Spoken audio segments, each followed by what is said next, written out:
Hello friends, advantages and disadvantages of options buying and selling. ऐसा तो हो नहीं सकता कि कोई भी चीज हो या कोई भी काम हम करें उसमें सिर्फ एडवांटेज हो डिसएडवांटेज हो ही नहीं। पॉसिबल है? नहीं है। और फिर ऑप्शंस बाइंग में भी एडवांटेज डिसएडवांटेज है तो ऑप्शन सेलिंग में भी एडवांटेज और डिसएडवांटेज है।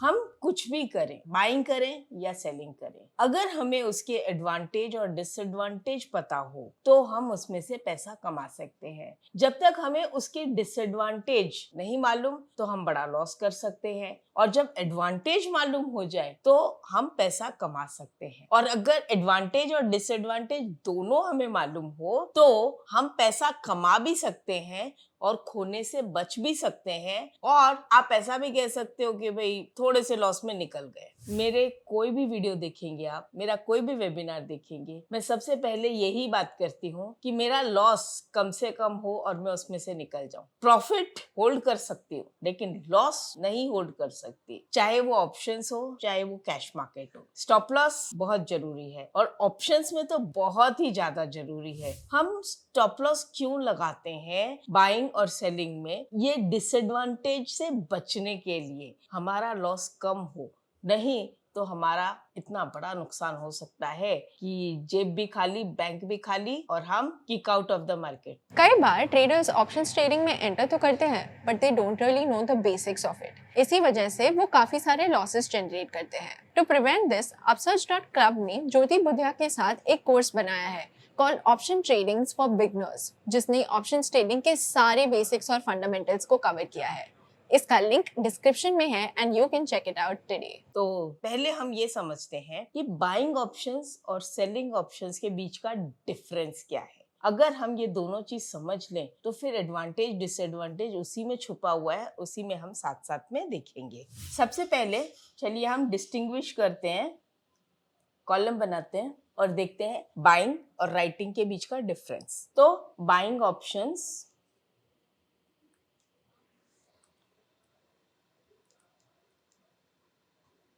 और सेलिंग और राइटिंग भी कहते हैं इसे, तो राइटिंग ऑप्शंस। मार्केट में जो शॉर्ट सेल करते हैं हम ऑप्शंस को, कॉल हो या पुट, उसको कहते हैं राइटिंग ऑप्शंस, कि हमने ऑप्शंस राइट किया है। तो सबसे पहला पॉइंट, जब हम कोई चीज बाय करते हैं तो उसमें एक अमाउंट हम पे करते हैं। यहाँ पे ऑप्शंस में जो हम अमाउंट पे करते हैं उसे कहते हैं प्रीमियम। तो बाइंग करते हैं जब ऑप्शंस की तो हम प्रीमियम पे करते हैं। और हम किसको पे करते हैं? हम राइटर को पे करते हैं। अब हम नहीं जानते राइटर कौन है, मतलब राइटर कोई भी हो सकता है, लेकिन हम देते हैं हमारे ब्रोकर को, ब्रोकर देते हैं एक्सचेंज को, एक्सचेंज देते हैं अपने राइटिंग जिसने की है उस ब्रोकर को, और वो ब्रोकर राइटर को देते हैं। तो ऐसे घूम फिर के ये साइकिल होता है। तो बाइंग के टाइम पे हम प्रीमियम पे करते हैं और राइटर को प्रीमियम रिसीव होता है, तो हम लिखेंगे रिसीव प्रीमियम। तो सबसे पहला जो फर्क है ना, वो आपको बहुत सी बातें बताता है। जब हम कोई भी अमाउंट पे करते हैं, चाहे हमने कोई सामान ही क्यों ना खरीदा हो, तो इसी पे ही मैं आपको सब कुछ बता देती हूँ, सब इसी में आपके समझ में आ जाएगा। जो लोग ऑप्शंस में बिल्कुल नए हैं और उनको प्रीमियम के बारे में ये समझ में थोड़ी डिफिकल्टी होती है कि बाइंग में हम करते हैं तो क्या होता है और सेलिंग में हम करते हैं तो क्या होता है। तो मान लो हम कोई सामान खरीदते हैं, कोई भी जगह से खरीदते हैं, या लेटर से ये पेन खरीदा। अब ये पेन मैंने 20 रुपए में खरीदा या 25 रुपए में खरीदा, तो अगर मैंने ये पेन 25 रुपए में खरीदा तो मेरा कितना नुकसान हो सकता है इसमें? अगर ये पेन मुझे पसंद नहीं आया, मुझे इसको कचरे के डब्बे में फेंकना है, तो मेरा कितना नुकसान हो सकता है? 25 रुपया, इससे ज्यादा तो नहीं होगा। अब सपोज करो मैंने ये पेन 25 रुपए में किसी को बेच दिया, बाद में मुझे पता चला कि वो मेरा लकी पेन था, तो सामने वाला मुझसे कितना पैसा वापस मांगेगा? 50, 100, 200, 500, 1000, कुछ भी मांग सकता है। तो मतलब 25 रुपए की कीमत 1000 रुपए भी हो सकती है। ऐसा क्यों? क्यों कि गरज मेरी है, मुझे ये पेन वापस चाहिए। तो ऑप्शंस में भी ऐसा ही होता है कि जब हम पे करते हैं तो सिर्फ प्रीमियम ही पे करते हैं, और मार्केट अगर हमारे अगेंस्ट में गया तो हमारा लॉस जो है सिर्फ प्रीमियम तक है। लेकिन अगर हम राइटिंग करते हैं तो हमें कितनी प्रॉफिट हुई? सिर्फ 25 रुपए की। मैंने पेन बेचा तो मुझे 25 रुपया मिला, वही मेरा हो गया ना। लेकिन अगर वो मुझे वापस खरीदना है, अगर मैं बहुत लकी हुई तो मुझे सस्ते में भी मिल सकता है। वैसे ही अगर मार्केट मेरे फेवर में हो गया तो पूरा का पूरा प्रीमियम मेरा हो सकता है। बस इससे ज्यादा नहीं होगा, सिर्फ पूरा का पूरा प्रीमियम मेरा हो सकता है। क्योंकि बायर को लॉस कितना है? सिर्फ प्रीमियम तक। तो राइटर को प्रॉफिट कितना होगा? सिर्फ प्रीमियम तक। और डिफरेंस आएगा कहाँ से? एक का लॉस, एक का प्रॉफिट। इसीलिए तो कहते हैं derivatives is a zero sum game. अब बायर को प्रॉफिट कितना हो सकता है? जितना उसके फेवर में होगा लेस प्रीमियम पेड। एक्सचेंज से मुझे पूरा पैसा आएगा, लेकिन मेरी पॉकेट में कितना पैसा आया वो मैं नेट प्रॉफिट लगाऊंगी, हिसाब अपना प्रीमियम काट के, राइट। वैसे ही अगर बायर के फेवर में मार्केट हो गया तो किसके अगेंस्ट में हुआ? राइटर के। तो राइटर को लॉस कितना हो सकता है? अनलिमिटेड लेस जो उसने प्रीमियम रिसीव किया। वो तो उसके घर में आया था ना, तो उतना तो उसका बच गया। अब उसी का यहाँ पे सेकेंड पॉइंट लिखते हैं। अगेंस्ट में अगर मार्केट गया बायर के तो max loss up to premium. अगर बायर के अगेंस्ट में गया तो मतलब राइटर के फेवर में हुआ ना, तो राइटर के जो फेवर में हुआ तो इनका क्या होगा? Max profit. तो मैक्स प्रॉफिट कितना? Up to premium. तो अगर मैंने ऑप्शंस राइट किया तो मुझे कितनी बेनिफिट हो सकती है अगर मार्केट मेरे फेवर में आ गए? Only up to premium. इसको हम एग्जाम्पल के साथ भी देखेंगे। अगर ये मेरे फेवर में हो गया बाइंग में और मैंने ऑप्शंस बाय किया होता तो मुझे अनलिमिटेड प्रॉफिट, अनलिमिटेड पैसा मिलता है एक्सचेंज से। कब तक? जब तक मैं ट्रेड को स्क्वायर ऑफ नहीं करती हूँ, राइट। अगर मैंने ट्रेड को स्क्वायर ऑफ 2 रुपए में प्रॉफिट में कर दिया तो उतना ही प्रॉफिट मिलेगा। तो ऐसा कहा जाता है unlimited profit less premium paid. अगर ये बायर के फेवर में है तो किसके अगेंस्ट में हुआ?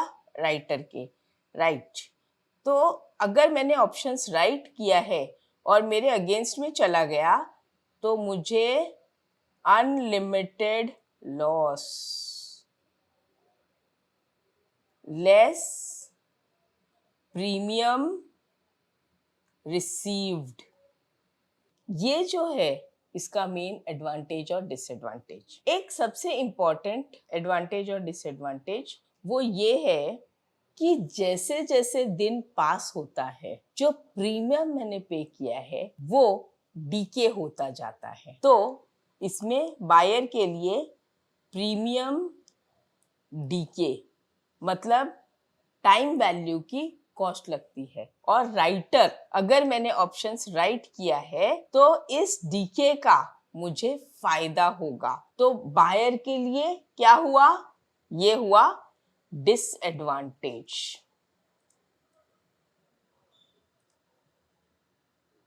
तो बायर के लिए डिसएडवांटेज और प्रीमियम डीके। अगर मैं राइटर हूं तो प्रीमियम डीके ही मेरा मेन एडवांटेज है।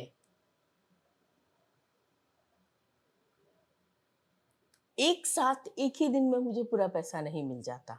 इसको मैं ऐसा कह सकती हूँ कि जैसे लेट्स से फॉर एग्जांपल मैं ट्रेड में भी इतनी ही सावधानी लेती हूँ कि अगर मैंने ऑप्शंस खरीदा है, मतलब मैंने क्या किया है? मैंने ब्याज पे पैसा उठाया है। इसको इस ढंग से समझिए कि मैंने ब्याज पे पैसा उठाया, तो ब्याज पे जब हम पैसा उठाते हैं तो उसको उठा के कबर्ड में तो नहीं रखते ना। अगर कोई काम है तभी लेते हैं। और लेटस से कि अब वो काम किसी कारण से जो मेरे पास आने वाला था, जिसके लिए मैंने वो पैसा लोन पे उठाया था, वो नहीं आया, तो मुझे क्या करना चाहिए? 2 दिन, 3 दिन, 4 दिन, 5 दिन, बस इतना ही देखेंगे हम। इससे ज्यादा तो हम रख नहीं सकते। हम भी ये कहते हैं ना, ब्याज का पैसा कबड़ में नहीं रखते, नहीं तो पूरा महीने का ब्याज चला जाता है। तो वहां हमें ये बात समझ में आती है कि कबड़ में पैसा नहीं रखते लोन का लेके। तो 5 दिन हुआ और अगर काम नहीं आया, जो मेरे पास प्रपोजल आने वाला था वो नहीं आया, तो मैं वो पैसा रिटर्न कर दूंगी जिससे भी लोन पे लिया, और जो भी 5 दिन के चार्जेस होंगे वो भर दूंगी, राइट।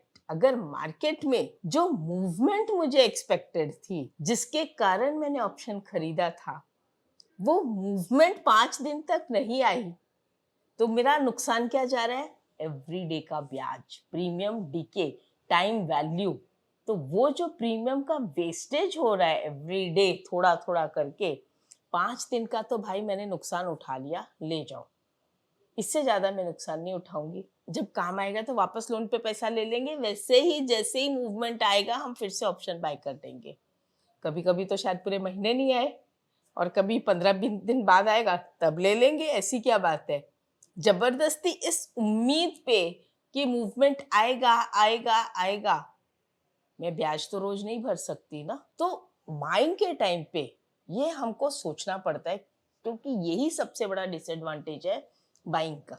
सेलिंग में ये सबसे बड़ा एडवांटेज है कि अगर मूवमेंट नहीं आया तो पूरा पैसा हमारा। दूसरी बात, ऐसे भी होता है कि मान लो मुझे तेजी चाहिए, ठीक है, तो मैं कॉल बाय कर लेती हूँ। और अगर मुझे तेजी चाहिए तो मेरे पास दूसरा एक ऑप्शन है कि मैं पुट भी राइट कर सकती हूँ। तो मुझे तब डायरेक्शनल मूवमेंट में कॉल बायर अगर हूँ तो पैसा आता है, और पुट राइटर हूँ तो भी पैसा आता है। वो डायरेक्शन का पैसा है। लेकिन जो सबसे खतरनाक चीज है कि मूवमेंट नहीं आना, उसमें जो नुकसान होता है वो डिसएडवांटेज है बायर का और एडवांटेज है राइटर का। तो राइटर हमेशा वो वाले स्टॉक्स चूज करते हैं जिसमें मूवमेंट या तो ना हो, और अगर डायरेक्शनल मूवमेंट है, अगर मुझे तेजी लग रही है तो मैं कॉल भी बाय कर सकती हूँ या पुट भी राइट कर सकती हूँ अगर मैं राइटर हूँ तो। और अगर मुझे मंदी लग रही है तो मैं पुट बाय कर सकती हूँ या कॉल राइट कर सकती हूँ। अगर मैं राइटर हूँ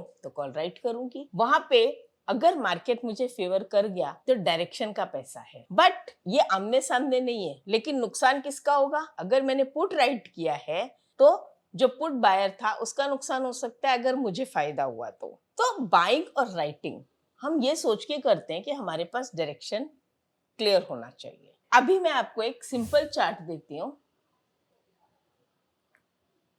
इसे हम ऐसा पकड़े, buy call, buy put,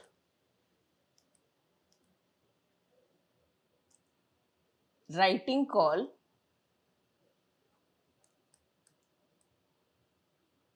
writing put. इसे हम कैसे देखते हैं? अगर मुझे तेजी लगी तो मैं कॉल बाय कर सकती हूँ, अगर मुझे मंदी लगी तो मैं पुट बाय कर सकती हूँ। अगर मुझे मंदी लगी तो मैं पुट तो बाय कर सकती हूँ और मैं कॉल भी राइट कर सकती हूँ अगर मुझे मंदी लगती है। राइटिंग कॉल जो है 2 सिनारियो में कर सकती हूँ। एक तो अगर मुझे मंदी लगती हो तो, और मुझे तेजी नहीं लगती।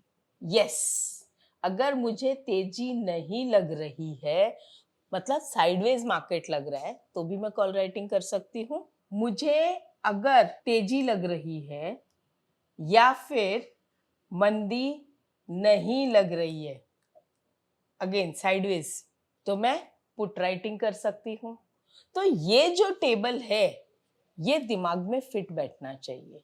जब हम ऑप्शंस बाय करते हैं तो मैं एक बहुत माइन्यूट पॉइंट है जो मुझे ध्यान में रखना है कि मेरे पास समय की किल्लत है, समय बहुत कम है। राइटर के पास भी कमी है, लेकिन राइटर के पास पेशेंस है। बायर ऑफ द ऑप्शन, जब मैं बाय करती हूँ ना तो मुझे लगता है कि फटाफट ये भागे और मुझे मेरा प्रीमियम डबल हो जाए, ट्रिपल हो जाए, 4 गुना हो जाए, ऐसी एक्सपेक्टेशन रहती है। लेकिन अगर वो नहीं हुआ और नीचे आने के लग गया, तो अब हम बात करते हैं कि मान लो अगेंस्ट में गया तो क्या करना चाहिए।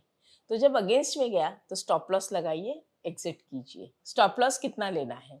स्टॉप लॉस का पैसा पहले टेबल पे रखें और इतना पैसा मेरा लग चुका है, बस इस महीने का कोटा पूरा, चाहे वो हम ऑप्शन बाइंग करें या सेलिंग। क्योंकि राइटिंग में जो सबसे बड़ा डिसएडवांटेज है कि मुझे अनलिमिटेड लॉस हो सकता है। तो ऐसी सिचुएशन में एक बार बाइंग में मैं स्टॉप लॉस नहीं लगाऊं, वह सिनेरियो में मुझे ज्यादा से ज्यादा प्रीमियम का लॉस हो सकता है। तो इसको मैं कभी कभी एडवांटेज भी पकड़ सकती हूँ कि वह सिनेरियो में मुझे मैक्सिमम लॉस प्रीमियम होगा। लेकिन अगर मैंने राइटिंग कर दी तो मुझे हमेशा इस बात का डर रहेगा कि कल अगर market gap up gap down open हो गया बड़ा, तो ऐसी सिचुएशन में प्रीमियम जो है बहुत स्पीडीली बढ़ेगा, तो मुझे उस चीज का या तो प्रोटेक्शन लेना चाहिए जो कि हेज करके जाऊं मैं मार्केट क्लोजिंग के पहले, नहीं अगर रनिंग मार्केट है तो स्टॉप लॉस जरूरी है। अगर स्टॉप लॉस नहीं लगाया तो बहुत बड़ा लॉस हो सकता है। इसको हम एग्जाम्पल के साथ समझते हैं। पहला वाला, लेट्स से हमने कॉल बाय किया 19,800 Nifty at the rate of 110। अब ये जो बाय हमने किया है 110 इंटू 50 मतलब 5,500, ये हमने पैसा पे किया है, पे प्रीमियम। किसको किया? राइटर को।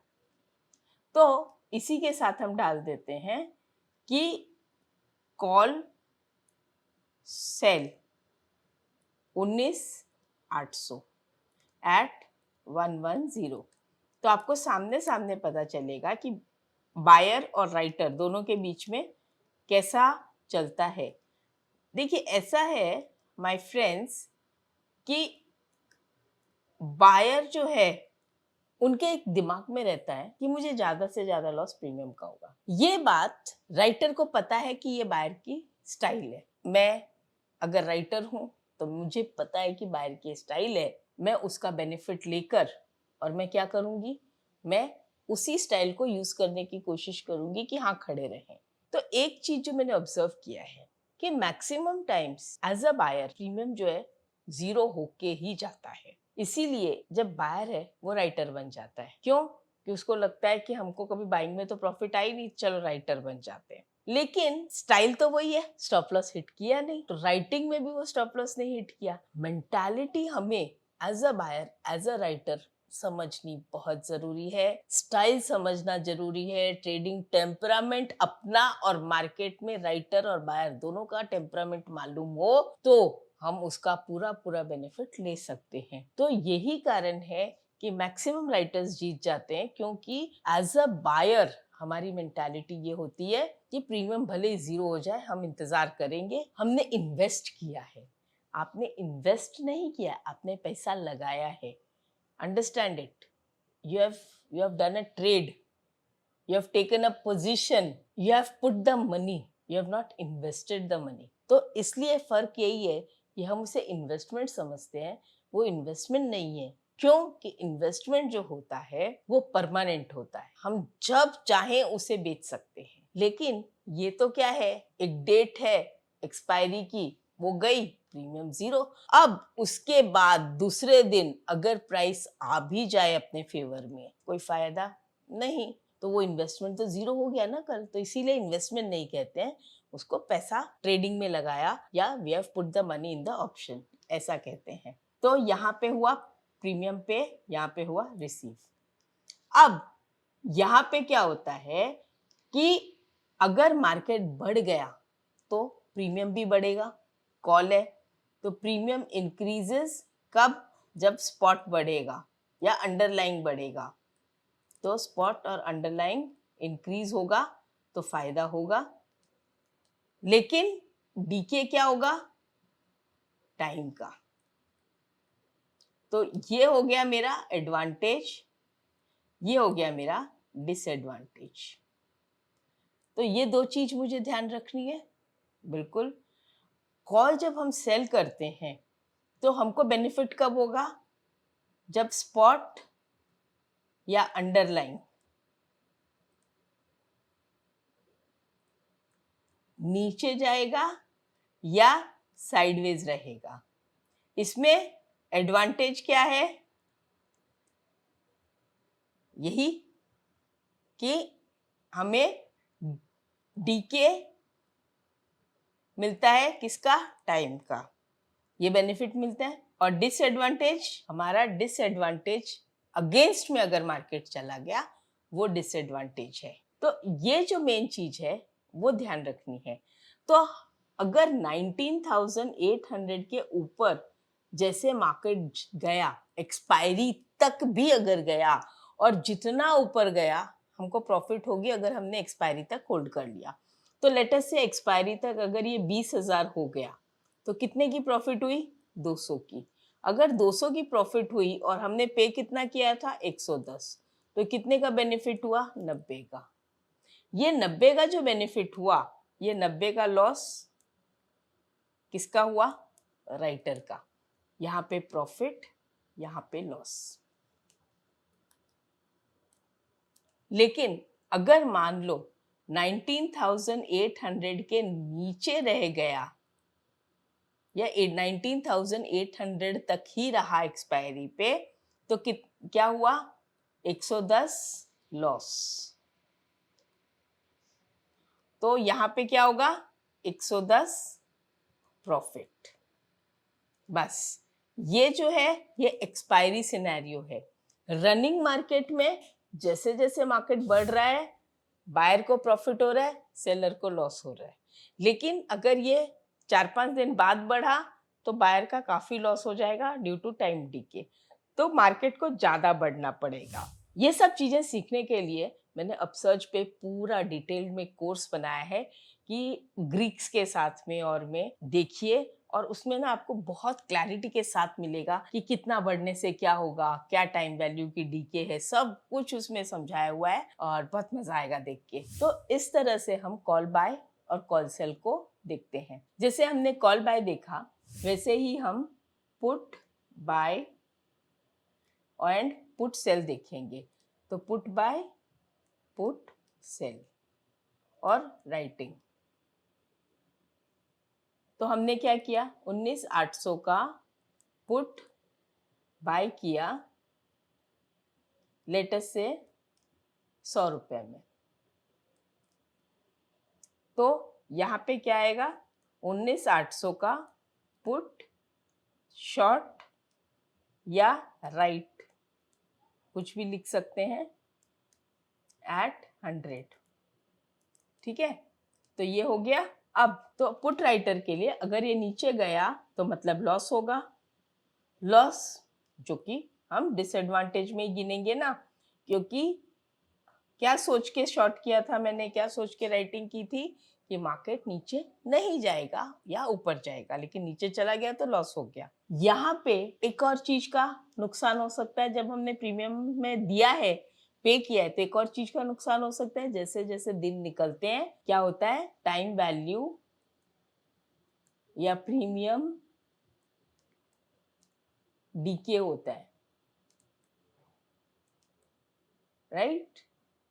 तो यहाँ पर ये राइटर के लिए बेनिफिट क्या है? Time value decay. ये क्या है? एडवांटेज। और पुट बायर के लिए डिसएडवांटेज। तो ये जो चीजें हैं दिखने में छोटी है, लेकिन एक बात बताऊं, जैसे हम कहते हैं कि पैसा काम आए या ना आए, मीटर एवरीडे चालू रहता है। तो जो ब्याज का मीटर चालू रहता है ना, बहुत दुखता है। तो वो जो है ना, यहाँ पे उसको मैं प्रीमियम डीके के रूप में गिनती हूँ। और जब मैं प्रीमियम डीके होता है ना, तो दिमाग में एक ही बात आती है कि मेरा ब्याज का मीटर चालू है। ये जो चीज होती है ना, ये मुझे बोलती है कि भाई 5 दिन तक इंतजार कर लिया ना, काफी है, छोड़ दे। तो वो जो चीज है, इसको हम टाइम स्टॉप लॉस कहते हैं। इससे निकल जाओ, छुट्टी। राइटर के हिसाब से जब मैंने राइटिंग की तो आराम से बैठी हूँ, महीना खत्म हो जाने दीजिए। प्रीमियम डीके का ही तो मुझे बेनिफिट है। क्यों? कि जिनको ब्याज मिलता है तो पहले ही दिन तो नहीं मिल जाएगा ना, मंथ एंड होते होते ब्याज मिलेगा ना। तो यहाँ भी ऑप्शंस एक्सपायर होने तक वेट तो करना पड़ेगा ना। अगर मार्केट में मूवमेंट नहीं है तो मंथ एंड तक ब्याज मिलेगा। हाँ, मार्केट में अगर फेवर में मूवमेंट हो गई तो फटाफट मिल जाएगा। क्यों? क्योंकि तब दो चीज इनको फेवर में है मेरे, जब मैं राइटिंग करती हूँ। अगर मार्केट फेवर में चला, मतलब मैंने कॉल राइट किया और मार्केट नीचे गिर गया, तो एक तो डायरेक्शन का बेनिफिट, दूसरा टाइम वैल्यू थीटा का बेनिफिट। ये दो चीजों का जो बेनिफिट है तो मुझे फास्ट प्रीमियम मिल जाता है। तो बेसिकली यही जो है वो बाइंग और राइटिंग, इसी से हम समझ सकते हैं कि हमारा ट्रेडिंग टेम्परामेंट क्या है। और पैसा अपना है, सोच समझ के काम कीजिए। तो एडवांटेज और डिसएडवांटेज सब जगह चलते हैं और बस इन्हीं एडवांटेज और डिसएडवांटेज के बारे में अगर हमें पता हो तो हम राइटिंग में भी कमा सकते हैं, बाइंग में भी कमा सकते हैं और सबसे बड़ी बात, इस मार्केट में हम लंबे समय तक रह के एक प्रोफेशनल ट्रेडर, इन्वेस्टर बन सकते हैं। और इससे ज्यादा तो मैं क्या कहूँ, अपना एक्सपीरियंस आपके साथ शेयर किया कि बाइंग ऑप्शंस और राइटिंग ऑप्शंस जो कि मैं 2002 से कर रही हूँ और वहीं से सब चीजें सीखी है, मुझे मार्केट ने बहुत अच्छे से समझाया है और मैंने आपको फिर भी काफी पोलाइटली समझाया है। समझ जाओ तो बहुत अच्छी बात है, अगर मार्केट समझाएगा बहुत बुरा हाल होता है। सॉरी ऐसा कहने के लिए, बट जब लॉस होता है तो आंसू अंदर ही अंदर निकलते हैं, किसी के आगे आंसू दिखा भी नहीं सकते।